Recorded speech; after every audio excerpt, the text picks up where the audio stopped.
here when it comes down to looking at our data and the tests that we plan to run. So with the assumptions in particular, there are a couple of different options that I'm going to show you.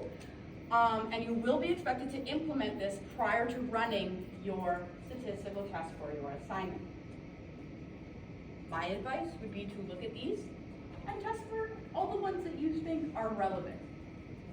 I'll go through them each one at a time, obviously. The first one is interval ratio data.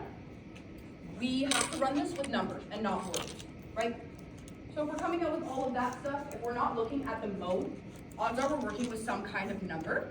So like weight, height, money, all that kind of stuff. You want to make sure that it's interval ratio. Does it matter if it's interval or ratio? Not necessarily. They're both numbers. So for the purpose of the assignment, just make sure your data satisfies the assumption that you're using interval ratio data. The second one is linearity. So essentially, the outcome variable is linearly related to any predictors. Linearity attests to the direction of a line. So essentially, when we're looking at a graph, for example, oh, they're gonna be so mad at me, that is so bad. When we're looking at graphs, we have our two axes, right? This is what a blank graph looks like. You have your X on the bottom, your Y on the side. If we're looking for linearity, we are looking for a line. If we don't have that, it could look like anything. It could look like a squiggle. If it looks anything like that, odds are you can assume that it's not linear because it's not a straight line. This is the goal of what it is that you're looking for when you're looking for linearity. You'll have a bunch of dots around a central line, usually going from left to right. It could go the other way. As long as it's linear, we know that that linearity assumption is satisfied. But if you have a bunch of stuff that's in and around over here, where they're in like curves, they're in, I don't know how you would get a circle, but it's possible. That is obviously not a line, so it's obviously not linear. With normality, your variable and linear combinations are normally distributed. With homoscedasticity, the variability for continuous variables is the same at all levels of another continuous variable. These things aren't things that will have like numbers that you need to necessarily interpret in most cases, but I do have visual examples to show you so you guys know what it is that you're looking for. With respect to independence, your errors are not related to one another. So we want to make sure that any error that is caused is not related to one variable or the other. That we have no outliers. So you guys may or may not be familiar with that term, but essentially if all your points are clustered to their left, if you have that one guy like up in the right, that doesn't make sense. Why is everybody down at the left if that one's up at the right? If the majority of points are down and congregated at the left side, and you have that one at the right, you can assume that that one is an outlier. Other things you don't want to see are your curvilinear relationships, hence the S or the squiggle lines. Your ceiling or your floor effects, which kind of give you a hint as to what they're talking about. Ceiling effects, everything is at the top of the graph. Floor effects, everything's at the bottom. And then your range restrictions. You want to make sure that your ranges are not restricted to an unreasonable value, if that makes sense. If you're looking at a certain amount of things or a certain range of values, if you cut off a certain amount of data, like say for example, we're looking at average income, but we cut out everybody that makes 50,000 or less. A lot of people make 50,000 or less. But by cutting out their data, we've restricted the range, and now we're like, oh, okay, well, we're missing half the data now, and that might not be the most accurate representation, because at that point, we're just looking at people who make more than 50 grand. But there's a significant amount of people that make less than that, and you want to make sure that you encapsulate that in what it is that you're looking at to inform your interpretations. So essentially, when you're looking for linearity and normality, this is what we're looking for. I'm going to show you guys how to get this so that you can look at this. If it looks like this, odds are it's linear and normally distributed. If it doesn't look like this, the odds are that it's not. For homoscedasticity, this is something that threw me for a loop when I was in statistics, but essentially what you want to look for is the distance between the dots. Now I'm not saying go take up a ruler and like measure it, because that's not reasonable. But if you guys look at these two graphs, we want homoscedasticity. The prefix homo is the same. So essentially you're looking for the same amount of distance between the dots on your graph. What we don't want is heteroscedasticity. Prefix hetero is different, obviously. So when you look at this graph here, you can see that there's almost like funneling or a bottleneck. It starts like thinner at this side and it gets thicker out here. So essentially the difference is not the same between the dots. So when you're looking for homoscedasticity, you want to look at your graph and you want to interpret whether it looks like this or it looks like this.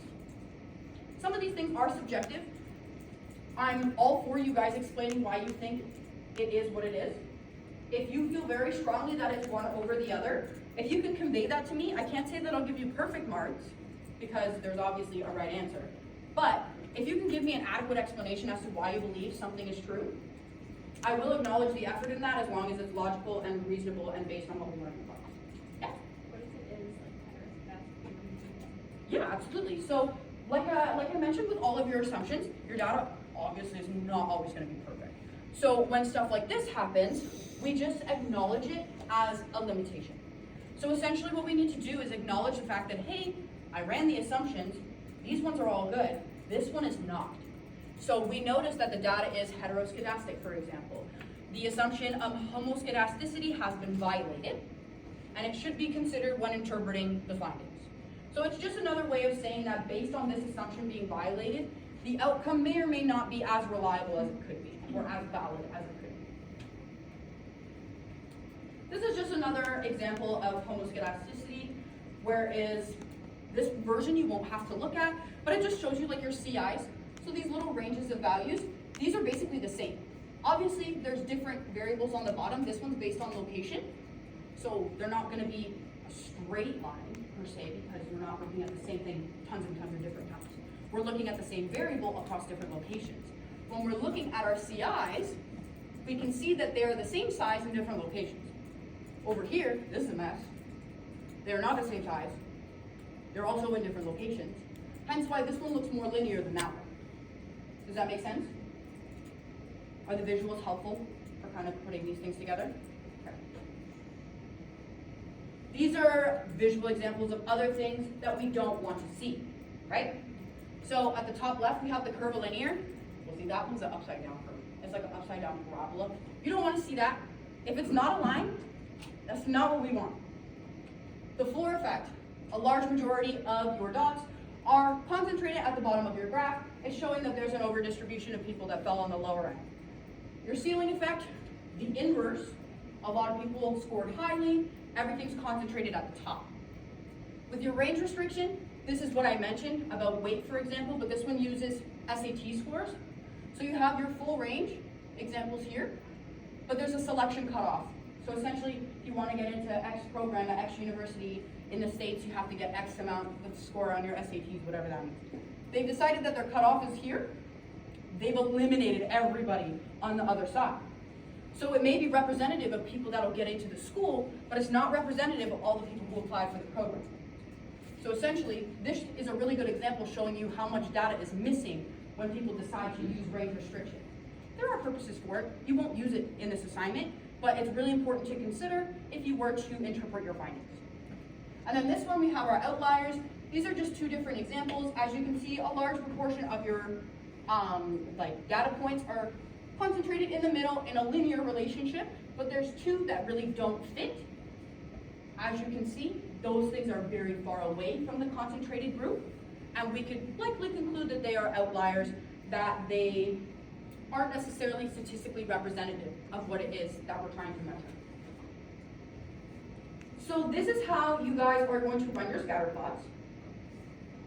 This will walk you step by step through everything. I will walk you through it as well. But essentially, for this one, you're making a graph. So we're going to go to graphs along the top. You guys are going to select scatter / dot and select a simple scatter and hit define. And this is why I love SPSS, because you can decide what goes where. Now, because we're not testing causality, there isn't necessarily going to be an X or a Y. So when you guys throw things in there, you can basically pick. Like, if there is no like defined X or Y, I don't care what goes where. I'm not gonna say that, oh, like they put this one in the wrong spot, especially if I'm telling you that it doesn't matter. It doesn't matter for this assignment. It may matter for future ones, but this one, we're not testing necessarily for anything specific in this case.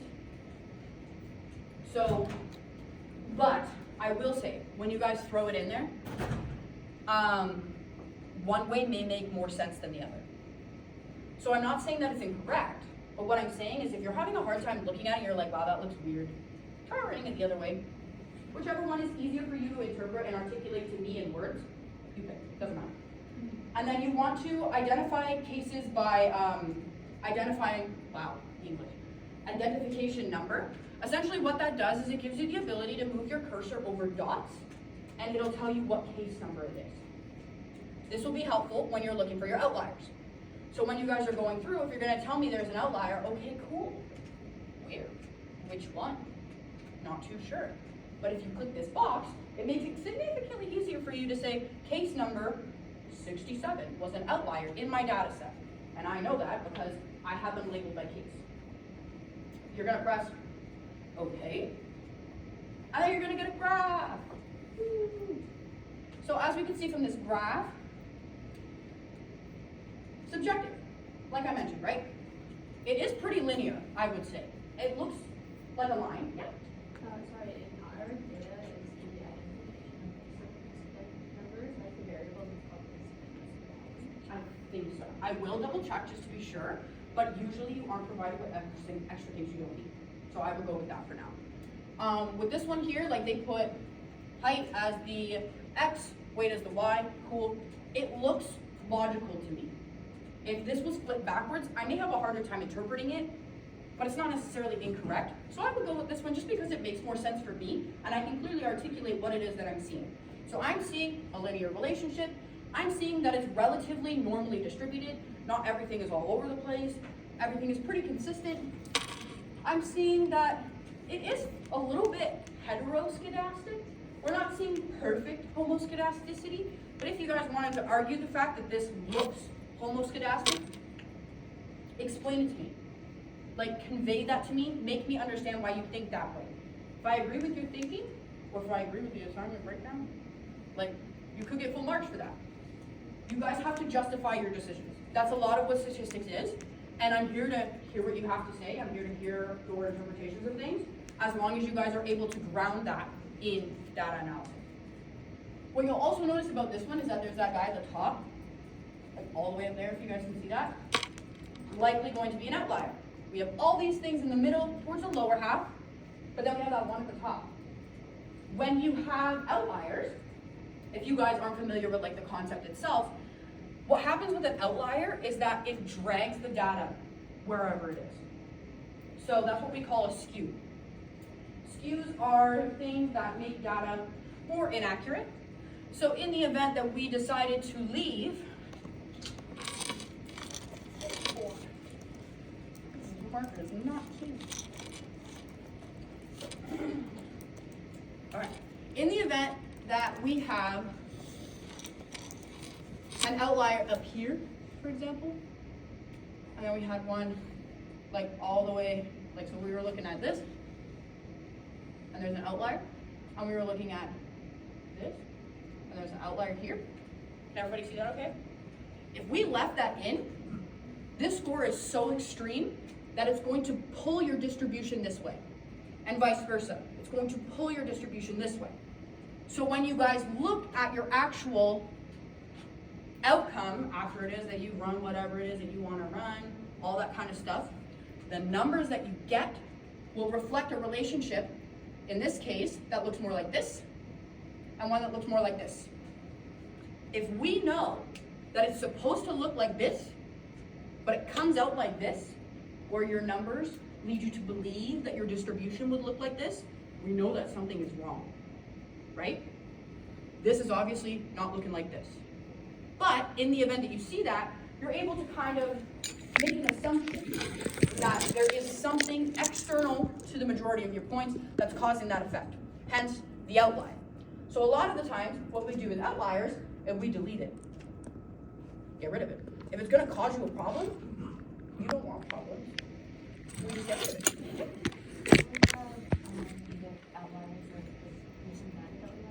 Yep. We just get rid of it in the spreadsheet itself. Yeah, the beauty of it is you can pick. So whatever it is that you guys want to do, tell me what you did, tell me why. If you want to delete it, okay, you're deleting it. Why are you deleting it? Typically, a lot of people don't delete cases when it comes to data. So like if I had like 37 outliers out of 100, I'm not gonna say that, oh, I'm gonna delete all 37 because they all look like outliers. Because then you're throwing away data at that point. You have the option of deleting it. You also have the option of filtering out that case, which is something that should be in your SPSS. Like if you wanted to like filter out a case or omit one or certain categories of things, you can delete it. You can filter out for it. For the purpose of this assignment, I don't care. You guys can pick. Whatever it is that you pick, you need to explain to me why it is that you've done that. So if you say, I decided to delete case 67, okay. If you don't explain yourself, I'm like, oh, okay, like why did they decide to get rid of that? Like maybe that was valuable information. But if you said to me, I decided to delete 67 because it serves as an outlier and it would negatively or positively skew the data. Oh, well that makes sense. There's one case out of however many that they have in their data set, and they've decided to use their judgment to remove this case because it's going to make their findings more invalid or more unreliable. Make your own decisions. As long as you can justify them to me, I'm happy to hear that out. And for the purpose of learning statistics in this particular assignment, you're not going to be penalized for deletion. So like, if you guys just want to delete it, it's all fine. Arguably, I think that's the easier way to do it. It was my student's favorite last year. As long as you can explain to me why it is that you're doing it, I'm happy to evaluate that out.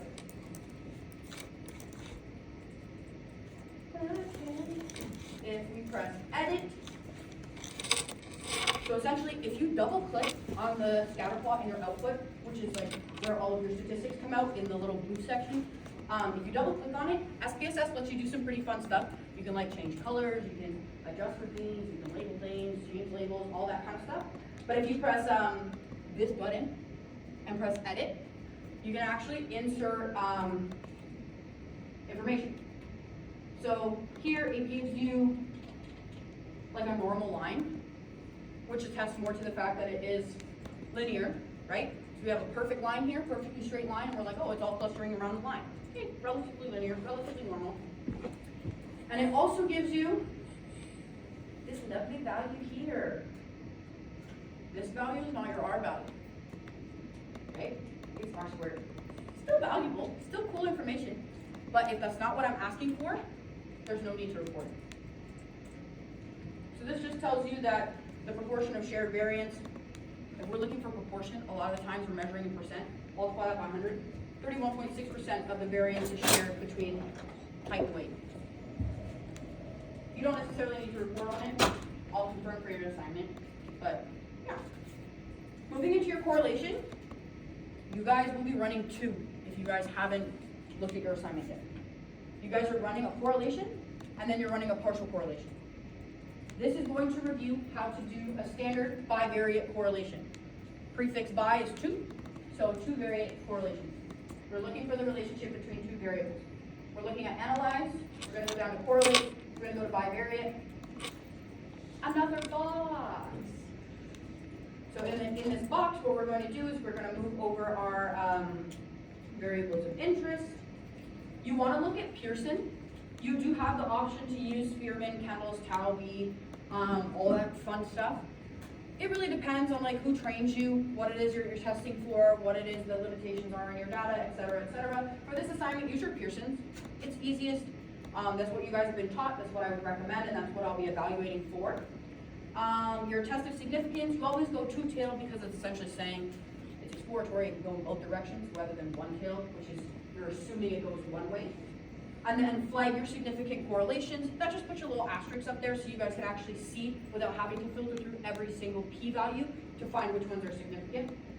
In the options tab, you have your estimate confidence interval of bivariate correlation parameters. Check that box. You want that 95% confidence interval, which is also the p-value of 0.05. And then this stuff will be blocked out at the bottom. It says Spearman, that's why I'm not using it, so don't worry about it. And we're not going to apply any of the bias adjustment. We'll just leave that for now. Press continue. You also have your confidence interval. This overlap, I love that. You guys do want to evaluate for your confidence intervals. So once, I'm assuming what's under here is the confidence interval box. There's a confidence interval box. Just go in there and check it off. That's going to be on your assignment. You're going to have to report on those and interpret them. This is the output. Okay. I'm going to walk you guys through how to interpret a bivariate correlation. So two variables. This is going to be question whatever comes before the partial correlation, because I can't remember how many questions are on the assignment. So we were looking.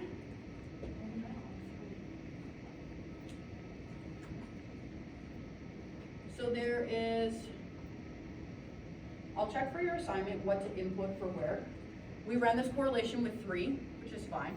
It's just adding a third variable. So instead of testing the relationship between 2, you're testing it between 3. So essentially, I'm going to, oh my gosh, this is so bad. Okay. I'm going to walk you through where it is that you guys should be looking, what it is that you guys should be looking for. So if you guys look at the screen, what you'll see is a series of ones. Regardless of how many variables you put into a correlation, this line is always going to come out. Because essentially, what it means is, well, let me ask you this question. Remember when we were talking about how we measure correlations? The range of the values is what? Yes, 1 to 1. -1, +1, right? So if you think about it, a perfect correlation, perfect absolute value would be positive or -1, right? When you look for a relationship between something and itself, it's the same. There you go. So when we're looking at this, your Pearson's correlation is going to be the R that you're evaluating, the direction, et cetera, for your relationship. If we see a 1, that is a perfect relationship. That's impossible. What you'll notice is that the only case that you can get a perfect, like solid relationship is when you compare something with itself. So when you look at this table, you're looking at 3 relationships. We have 3 variables, 3 relationships. What you see here is each of your variables on the left side, and then each of your variables across the top, and you're split down the middle by 1s. So a series of 3 perfect relationships. These are, if you follow it over, weight and weight, height and height, physical fitness and physical fitness. The cool thing about that is that you only have to interpret either side of that line. So we're looking for 3 relationships, right? We want the relationship between height and weight, height and physical fitness, and then weight and physical fitness. With the correlations table, why that set of 1s is in the middle is because there's essentially a duplicate. Because when you put things in a square, when you line it up, it just comes out like that. So these are mirrors of the results. So a rule of thumb, only interpret 1/2 of this table. You either interpret the upper half or the lower half of the line of 1s. You don't interpret the 1s. There's no value in that because it's comparing something to itself, so it's obviously going to be perfect. What we want to see is the relationship between weight and height, weight and physical fitness, and height and physical fitness. So what I'm going to do is I'm literally going to walk you through this step by step so that you guys know how to do that. So we're looking for weight and height, and then I can't see what's on the top. Weight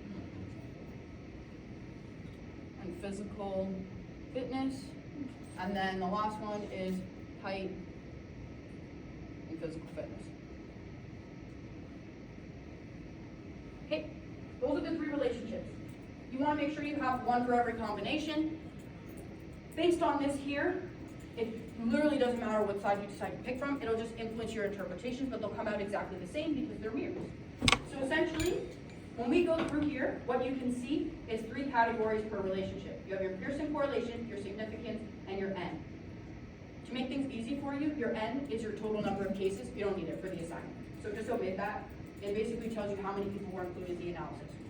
What's important is this information. So essentially, let's just interpret the upper half, I guess. It really doesn't matter. So when we are looking over here, we're going to move over, weight and weight. We see that it's a perfect one. We see that we're not really, it's perfect. We don't need to do that. Now we're looking at weight and height. So we follow weight to height. This is our Pearson's R. The value is 0.562, and that's for weight and height. 0.562. It's got 2 asterisks. So essentially, what it's saying is that it's significant at the 0.01 instead of the 0.05, which is better than a 0.05. So for the purpose of the assignment, I don't care if you put 0.01 or 0.05 because 0.01 is less than 0.05. You guys just have to be able to tell me, is it greater than or less than 0.05 because we're using a 95% confidence interval. I won't mark you wrong if you use your 0.01, whatever it is that you decide to use, but just try to be consistent. So we essentially saw here that the significance value is less than 0.001, which is fire. We love that. We never see that. So we know that it's less than 0.05. Coolio. All right. Looking at our next relationship, we are going to stay in this line because we might as well. We're going to go all the way over, still at the top half of the ones, and we have a different value because now we're looking at weight and physical fitness. The R value here,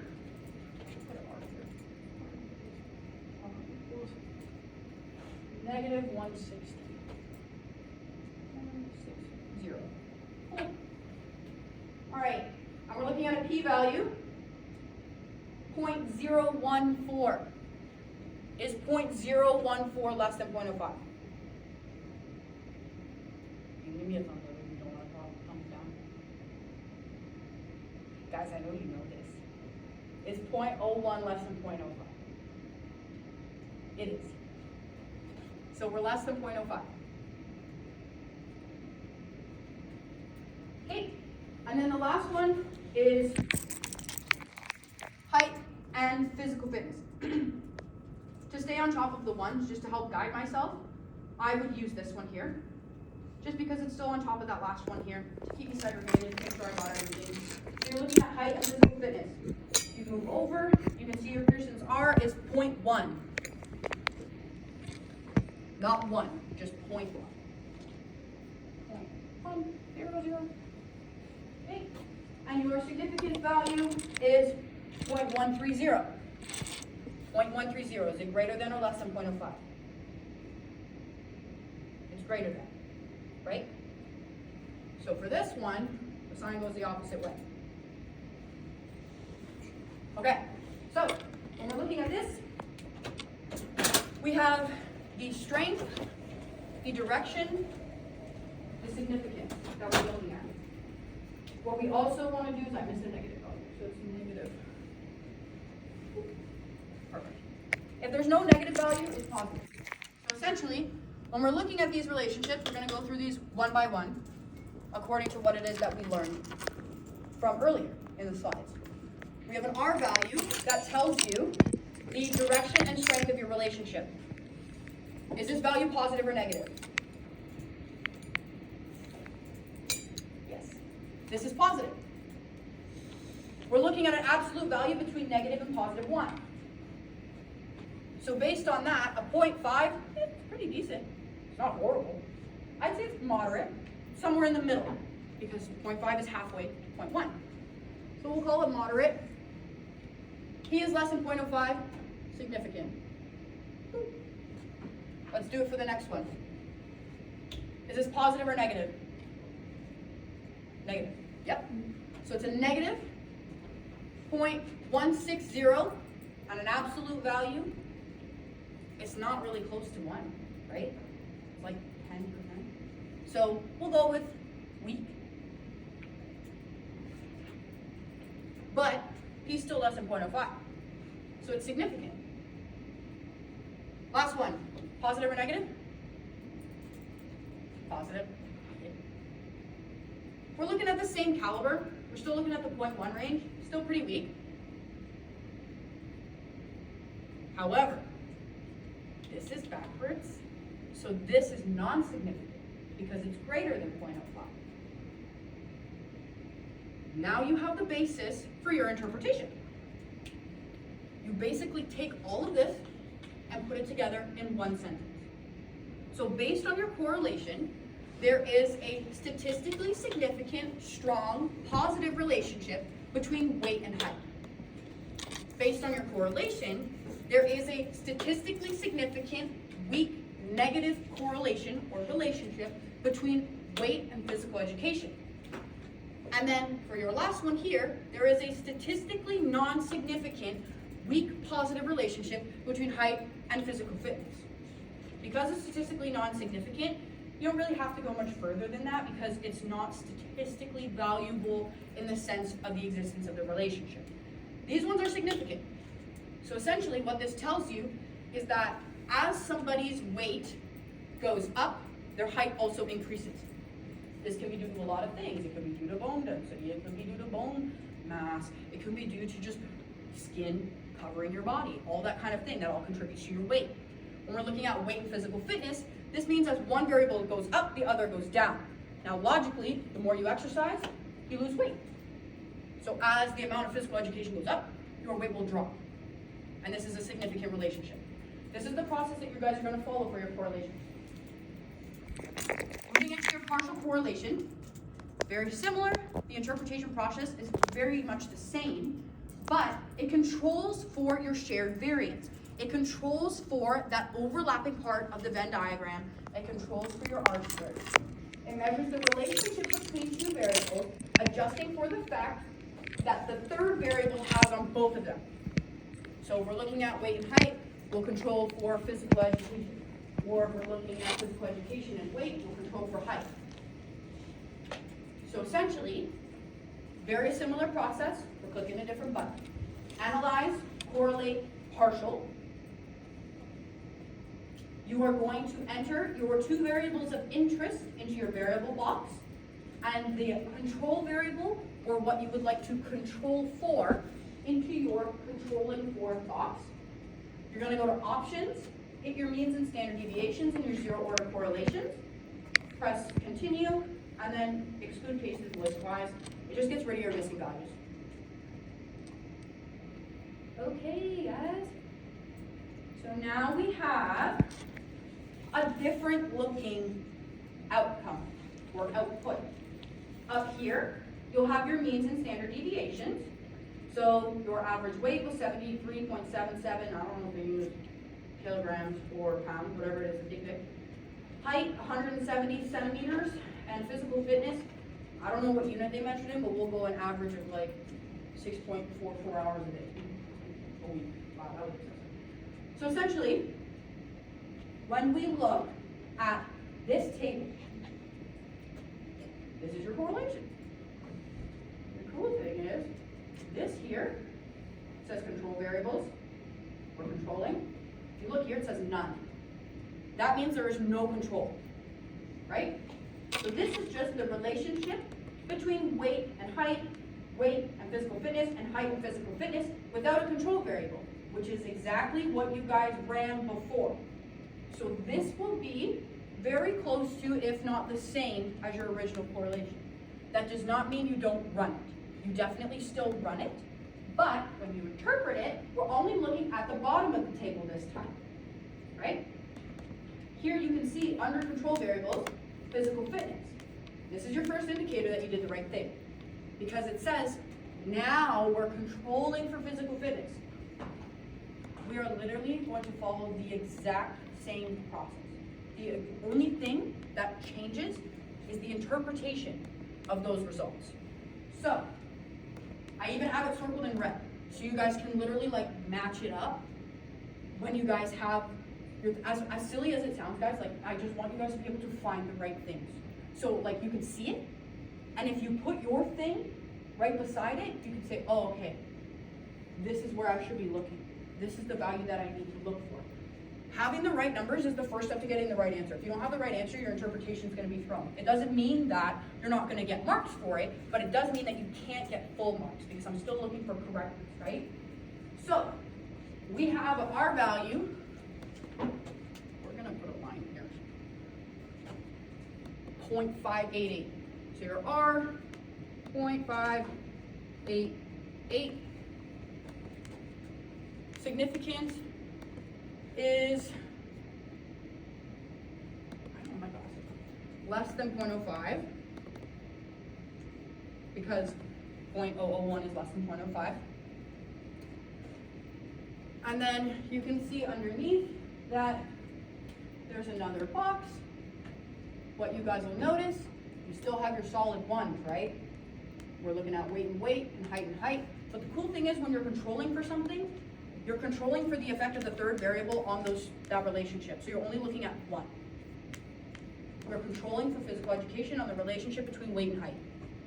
So this is the only data that we need to extract. If you guys look at it, it's still mirrored, it's exactly the same. You can pick the top half or the lower half of the ones, it doesn't matter. Now, we follow the same process. Is this positive or negative? Positive. The absolute value of 1. 0.5 is pretty cool. It's like a halfway. It's like moderate.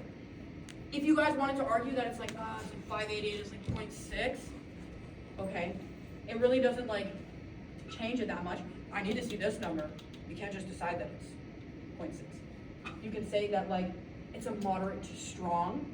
Moderate, I don't know, it's all the same thing. So we'll call it moderate to strong because it is a little bit more than 0.5. And then you have significance because it's less than 0.05. So, when controlling, this is the change in your interpretation.